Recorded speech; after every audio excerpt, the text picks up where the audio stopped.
اللہ اکبر۔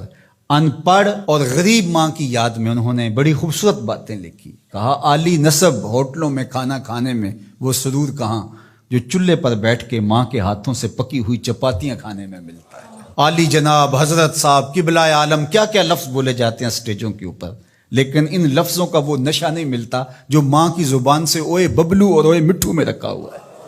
ماں جب یہ کہہ کے پکارتی ہے تو لگتا ہے کہ سارا پیار سمٹ کے ماں کے لہجے میں آ گیا ہے، لفظ نہیں ہے، ماں کے منہ سے شہد ٹپک رہا ہے۔ ماں جب بولتی ہے تو اس کے لہجے میں جبریل بولتا ہے۔ ماں جب مسکراتی ہے تو لگتا ہے جنت کی ساری کلیاں کھل اٹھی ہیں۔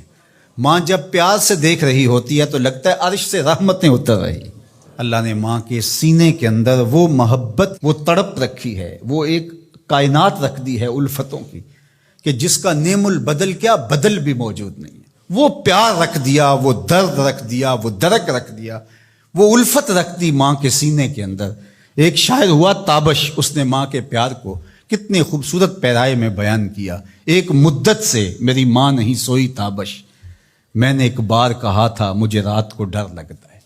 ایک دن بچپن میں میرے منہ سے نکلا تھا امی مجھے رات کو سوتے ہوئے ڈر لگتا ہے۔ میں بوڑھا بھی ہو گیا ہوں، میری ماں اب بھی میرے بستر پہ پھونکے مارتی کہ میرے بیٹے کو رات کو ڈر نہ لگا۔ یہ ماں کے سینے کا پیار ہے، ماں کی الفت ہے، یہ ماں کی تڑپتی ہوئی ممتا ہے۔ اولاد کے لیے وہ دکھ بھی جھیلتی ہے، تکلیفیں بھی سہتی ہے۔ غریب مائیں لوگوں کے گھروں کے برتن بھی مانجنے پڑیں تو اس سے بھی گریز نہیں کرتی۔ شہر میں آ کر پڑھنے والوں بھول گئے ہو کس کی ماں نے کتنا زیور بیچا ہے۔ اس لیے ماں کی کمی انسان بڑھاپے میں بھی محسوس کرتا ہے۔ کبھی ایسا نہیں ہو سکتا کہ انسان کہے کہ کوئی بات نہیں اب میں بڑا ہو گیا، اب مجھے ماں کی کمی محسوس نہیں ہوتی۔ بوڑھا بھی ہو جائے انسان جو ہے وہ سب سے اونچے منصب پر بھی بیٹھ جائے، میں اور آپ کیا، میری اور آپ کی حیثیت اور اوقات ہی کیا۔ امام الانبیاء حضور ختم المرتبت صلی اللہ علیہ وآلہ وسلم حجرہ انور سے نکلے اور جو ہی حضور نبی رحمت صلی اللہ علیہ وآلہ وسلم مصلی پر تشریف فرما ہوئے تو حضور کو دیکھ کر کے تمام صحابہ ادب سے کھڑے ہو گئے۔ جو ہی یہ امٹتا ہوا پیار دیکھا تو حضور کی نظر پلٹ کے کئی سال پیچھے چلی گئی اور ابوا کی وادی میں اپنی ماں کی قبر پہ کھڑا ہوا اپنے آپ کو پاتے ہیں حضور۔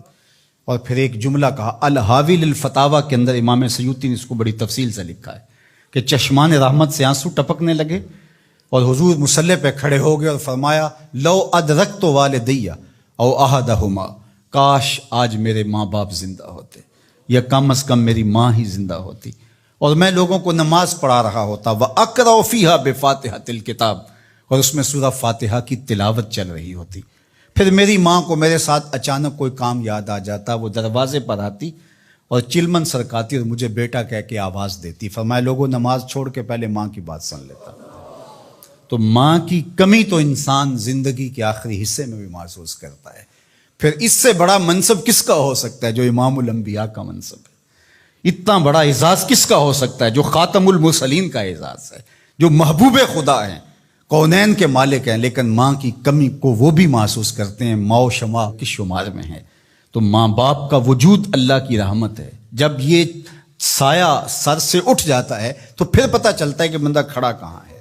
جب گھنے درخت کے سائے میں بیٹھا ہو اور وہ درخت ساری دھوپ اپنے پتوں میں جذب کر رہا ہوتا ہے اور نیچے بیٹھنے والے کو چھاؤں فراہم کر رہا ہوتا ہے، اور اس سے نہیں پتہ ہوتا کہ جو مجھے چھاؤں دے رہا ہے وہ خود کتنا جلس رہا ہے، لیکن اچانک جب سایہ ہٹ جائے اور بندہ کڑی دھوپ میں آ جائے پھر اسے احساس ہوتا ہے کہ وہ سایہ کتنا غنیمت تھا۔ جن کے ماں باپ موجود ہیں وہ ان کی خدمت کر کے دنیا اور آخرت کی سرخرویاں حاصل کریں۔